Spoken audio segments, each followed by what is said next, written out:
ಸರ್ಕಾರಿ ಶಾಲೆಯಲ್ಲಿ ಓದಿ ರಾಜ್ಯಕ್ಕೆ ಮೊದಲ IPS ಅಧಿಕಾರಿಯಾದ ಬೆಡಗಿ. UPSC ಪರೀಕ್ಷೆಯಲ್ಲಿ ತೇರ್ಗಡೆ ಆಗುವುದು ಸುಲಭದ ಮಾತಲ್ಲ. ಇದರಲ್ಲಿ ಹಲವಾರು ಬಾರಿ ವಿಫಲವಾದ ನಂತರವೂ ನೀವು ಮತ್ತೆ ನಿಮ್ಮನ್ನು ಸಿದ್ಧಪಡಿಸಿಕೊಳ್ಳಬೇಕು, ಮತ್ತೆ ತಯಾರಿ ಪ್ರಾರಂಭಿಸಬೇಕು. ಅದಕ್ಕಾಗಿಯೇ UPSC ಭೇದಿಸಲು ಸಾಮರ್ಥ್ಯದ ಜೊತೆಗೆ ಸೋಲೊಪ್ಪಿಕೊಳ್ಳುವ ಧೈರ್ಯವೂ ಇರಬೇಕು ಎಂದು ತಜ್ಞರು ಹೇಳುತ್ತಾರೆ.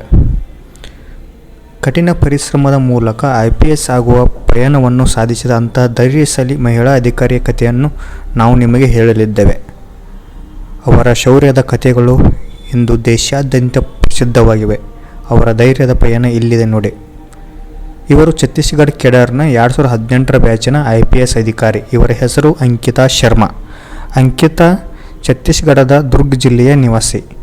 ಅವರ ತಂದೆ ಉದ್ಯಮಿ, ತಾಯಿ ಗೃಹಿಣಿ.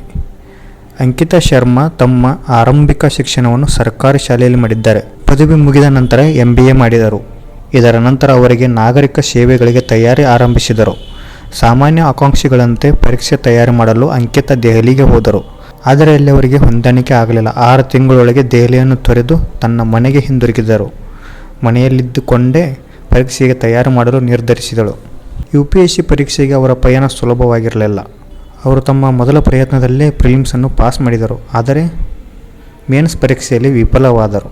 ಇದಾದ ನಂತರ 2ನೇ ಬಾರಿ ಪ್ರಿಲಿಮ್ಸ್ನಲ್ಲಿ ಪಾಸ್ ಆದರು. ಆದರೂ 2ನೇ ಬಾರಿ ಸಾಧ್ಯವಾಗಲಿಲ್ಲ. ಅಂಕಿತಾ ಸತತ 2 ಸೋಲುಗಳಿಂದ ಎದೆಗುಂದದೆ ತನ್ನ ತಪ್ಪುಗಳಿಂದ ಪಾಠ ಕಲಿತು 3ನೇ ಬಾರಿ ಪರೀಕ್ಷೆಯಲ್ಲಿ ಪಾಸಾದರು. ಅಂಕಿತಾ UPSC 2018 ಪರೀಕ್ಷೆಯಲ್ಲಿ 1035 ಅಂಕಗಳೊಂದಿಗೆ 203ರ ರ್ಯಾಂಕ್ ಗಳಿಸಿದ್ದರು. ಅವರಿಗೆ ಛತ್ತೀಸ್ಗಢ ಕೇಡರ್ನಲ್ಲಿ IPS ಶ್ರೇಣಿ ನೀಡಲಾಗಿತ್ತು. ಇದರೊಂದಿಗೆ ರಾಜ್ಯದ ಮೊದಲ ಮಹಿಳಾ IPS ಅಧಿಕಾರಿ ಎಂಬ ಹೆಗ್ಗಳಿಕೆ ಪಾತ್ರರಾದರು. ಪ್ರಸ್ತುತ ಅವರು ಕೈರಾಗರ್ ಜಿಲ್ಲೆಯಲ್ಲಿ SP ಆಗಿ ನೇಮಕಗೊಂಡಿದ್ದಾರೆ. ಇದಲ್ಲದೆ ಅವರನ್ನು ಛತ್ತೀಸ್ಗಢದ ನಕ್ಸಲಿತ ಪೀಡಿತ ಪ್ರದೇಶಗಳಲ್ಲಿ ನಕ್ಸಲೀಯ ವಿರೋಧ ಕಾರ್ಯಾಚರಣೆ ಉಸ್ತುವಾರಿ ವಹಿಸಲಾಯಿತು. ಈ ಅವಧಿಯಲ್ಲಿ ಅವರು ನಕ್ಸಲೀಯರ ವಿರುದ್ಧ ಅನೇಕ ಕಾರ್ಯಾಚರಣೆಗಳನ್ನು ನಡೆಸಿ ಜಯ ಕೂಡ ಆಗಿದ್ದಾರೆ. ಅವರ ಶೌರ್ಯದ ಕಥೆಗಳು ದೇಶಾದ್ಯಂತ ಪ್ರಸಿದ್ಧವಾಗಿವೆ. ಬಾಲಿವುಡ್ ನಟಿ ರವೀನಾ ಟಂಡನ್ ಕೂಡ ಅಂಕಿತಾರ ಧೈರ್ಯವನ್ನು ಶ್ಲಾಘಿಸಿದ್ದಾರೆ. ಕಿರಣ್ ಬೇಡಿಯನ್ನು ನನ್ನ ಮೊದಲ ಮಾಡೆಲ್ ಎಂದು ಪರಿಗಣಿಸುವುದಾಗಿ ಅಂಕಿತಾ ಹೇಳುತ್ತಾಳೆ. ಅಂಕಿತಾ ಶರ್ಮಾ ಅವರ ಪತಿ ವಿವೇಕಾನಂದ ಶುಕ್ಲಾ ಕೂಡ ಸೇನಾ ಅಧಿಕಾರಿಯಾಗಿದ್ದಾರೆ. ಇದೇ ಥರದ ಇಂಟ್ರೆಸ್ಟಿಂಗ್ ಸುದ್ದಿಗಳಿಗಾಗಿ ನಮ್ಮ ಚಾನಲ್ನ ಸಬ್ಸ್ಕ್ರೈಬ್ ಮಾಡಿಕೊಳ್ಳಿ. ಧನ್ಯವಾದಗಳು.